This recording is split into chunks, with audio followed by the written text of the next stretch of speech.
तो पिछले एपिसोड में हमने देखा था कि साओयान ली वांग के ऊपर अटैक करने की कोशिश करता है, पर ली वांग अपनी पावर का यूज करते हुए साओयान की कल्टीवेशन को उस जगह पर सप्रेस कर देता है, जो देखते ही साओयान के होश उड़ जाते हैं। दूसरी ओर यह देखकर ली फैमिली का पैट्रियार्क काफी ज्यादा डर चुका होता है और अब वह सोचने लगता है आज साओयान की वजह से इस जगह पर मेरी ली फैमिली का डिस्ट्रॉय होना तय है। और अब वह ली वांग के गुस्से को शांत करने के लिए साओयान के ऊपर एक जानलेवा अटैक कर देता है, जो देखते ही उस जगह पर खड़ी सांगवांग परेशान हो जाती है।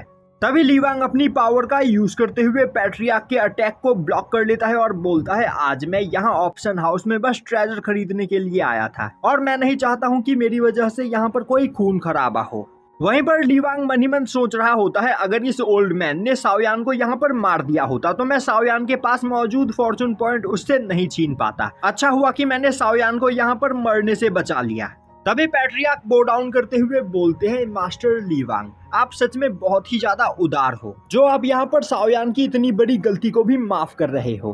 तभी ली वांग बोलता है तो अब मैं आप लोगों को यहाँ पर डिस्टर्ब नहीं करूंगा, अब मैं यहाँ से चलता हूँ। तभी पैट्रियार्क बोलता है मास्टर, मैं आपको अपनी ली फैमिली में वेलकम करना चाहता हूं। मैं चाहता हूं कि आज की रात आप मेरी ली फैमिली में रुके। और अब पैट्रियार्क वहां पर सांगवांग से ली वांग के लिए एक वीआईपी रूम प्रिपेयर करने के लिए बोलता है। यह सुनते ही सांगवांग ली वांग के लिए वहां पर रूम तैयार करने के लिए चली जाती है। दूसरी ओर ली वांग साओयान को देख रहा होता है। वहीं पर साओयान मन ही मन सोच रहा होता है मैं तुमसे इसका बदला जरूर लूंगा, तुम बस देखते जाओ, मैं तुम्हें एक कुत्ते की मौत मारूंगा।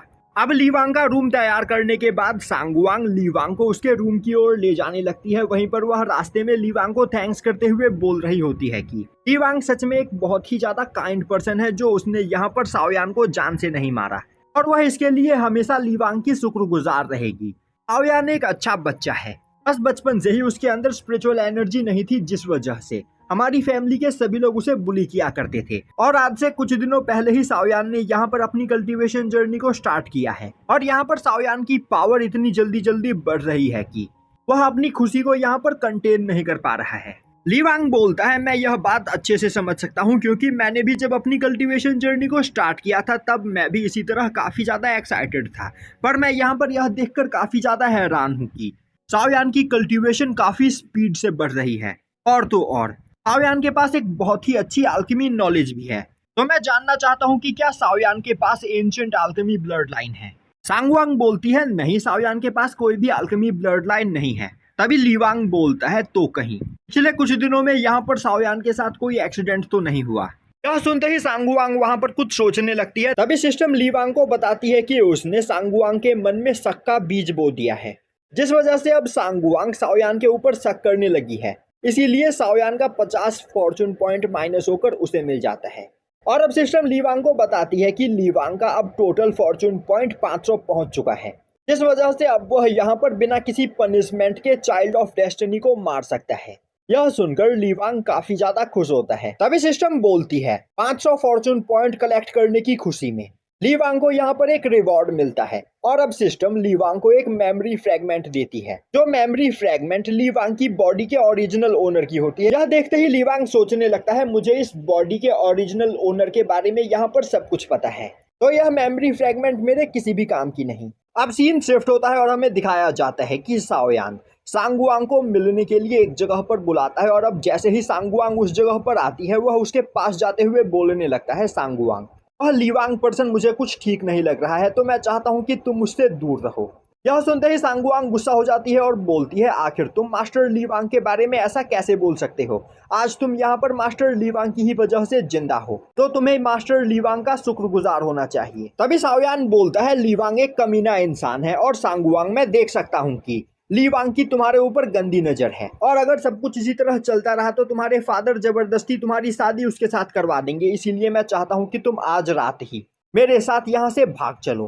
अब मैं यहाँ पर पहले की तरह कोई वीकलिंग नहीं रहा, अब मैं पावरफुल बन चुका हूँ, तो मैं यहाँ पर तुम्हारा ख्याल रख सकता हूँ, तुम मेरे साथ चलो, मैं तुम्हें यहाँ पर सभी लोगों से प्रोटेक्ट रखूंगा। तभी सांगवांग धक्का देते हुए उसे खुद से दूर कर देती है और बोलती है बकवास करना बंद करो, पता नहीं तुम्हारे दिमाग में इन दिनों क्या चल रहा है। और हाँ, मास्टर ली वांग के बारे में आज के बाद यहाँ पर कुछ भी बुरा मत बोलना। आज तुमने यहाँ पर जो भी कहा मैं उसके बारे में किसी को भी नहीं बताऊंगी। अगर तुम यहाँ पर एक चैन की लाइफ जीना चाहते हो तो अपनी पावर को बढ़ाने में ध्यान दो और एक पावरफुल कल्टीवेटर बनो। यह बोलते हुए सांगवांग उस जगह से चली जाती है। दूसरी ओर साओयान सांगवांग के रिजेक्शन को उस जगह पर बर्दाश्त नहीं कर पाता है और अब वह बोलने लगता है यह सब कुछ ली वांग की वजह से हो रहा है। अगर ली वांग मेरी लाइफ में नहीं आया होता तो आज सांगवांग मेरी होती, तो मैं उस ली वांग को जिंदा नहीं छोड़ूंगा और ली वांग के मरने के बाद सांगवांग और वांगजेंग दोनों ही मेरी होगी। दूसरी ओर सांगवांग का शक अब साओयान के ऊपर बढ़ता चला जा रहा होता है। वहीं पर वह मन ही मन सोच रही होती है आखिर साओयान के साथ यहाँ पर चल क्या रहा है। साओयान की पर्सनैलिटी पूरी तरीके से बदल चुकी है और तो और अब यह यहाँ पर पागल होता चला जा रहा है। सोचते हुए वह पीछे मुड़कर साओयान की ओर देखने की कोशिश करती है, पर साओयान उस जगह से पहले ही जा चुका होता है। अब सीन शिफ्ट होता है और हमें दिखाया जाता है कि ली वांग अपने कमरे में बैठा वानजेंग के साथ बात कर रहा होता है और अब वह वानजेंग को एक स्वॉर्ड गिफ्ट करता है, जिस स्वॉर्ड को देखकर वानजेंग काफी ज्यादा खुश होती है। तभी सिस्टम ली वांग को इन्फॉर्म करती है कि सांगवांग का शक अब यहाँ पर और भी ज्यादा बढ़ चुका है, जिससे साओयान का 50 और फॉर्चून पॉइंट यहाँ पर ली वांग को मिल जाता है। यह सुनकर ली वांग और भी ज्यादा खुश होता है और सोचने लगता है टाइम आ गया है अब इस जगह पर साओयान के मरने का, क्योंकि अब वह मेरे किसी भी काम का नहीं। दूसरी ओर हमें साओयान को दिखाया जाता है जो भागते हुए इमॉर्टल पवेलियन में आता है और अब वह उस जगह पर एक डिवाइन फॉर्मेशन बनाते हुए वहां पर मौजूद हेवनली फर्नेस को उस फॉर्मेशन के बीचों बीच रखता है। वहीं पर वह बोल रहा होता है ली वांग मुझे इससे कोई फर्क नहीं पड़ता है कि तुम अपर वर्ल्ड से यहाँ पर आए हो या फिर किसी पावरफुल फैमिली से बिलोंग करते हो। तुमने मुझसे पंगा लेकर बहुत बड़ी गलती की है, तो मैं तुम्हें जिंदा नहीं छोड़ूंगा। अपने ब्लड को सैक्रिफाइस करते हुए अपने फॉर्मेशन को उस जगह पर एक्टिवेट करते हुए ली फैमिली के एंसेस्टर को वहां पर मदद के लिए बुलाता है। वहीं पर वह सोच रहा होता है इस फर्नेस के अंदर ली फैमिली के एंशिएंट एम्परर की सोल है, जिसका यूज करते हुए मैं ली वांग को जान से मार दूंगा और इससे यहाँ पर किसी को मेरे ऊपर शक भी नहीं होगा। तभी उस फर्नेस का ढक्कन ओपन होता है और अब उस फर्नेस के अंदर से काफी खतरनाक एनर्जी बाहर निकलती है और अब वह एनर्जी एक फॉर्मेशन में बदल जाती है और अब उस फॉर्मेशन के अंदर से ली फैमिली के एंशिएंट एम्परर की एक सोल काफी तेजी से बाहर निकलते हुए ली वांग के कमरे की ओर आगे बढ़ती है और अब वह सोल ली वांग के ऊपर अपने स्पिरिचुअल हैंड से अटैक कर देता है, जो देखते ही वानजेंग काफी ज्यादा परेशान हो जाती है। तभी ली वांग बोलता है तुम्हें डरने की कोई जरूरत नहीं। वहीं पर वह मन ही मन सोच रहा होता है बेवकूफ साओयान यहाँ पर वही गलती कर रहा है जो उसने नोवेल के अंदर की थी। इसने यहाँ पर मुझे मारने के लिए ली फैमिली के एंसेस्टर को समन किया है। दूसरी ओर ली फैमिली का एंसेस्टर काफी तेजी से ली वांग की ओर आगे बढ़ रहा होता है और यहीं पर यह एपिसोड खत्म हो जाता है।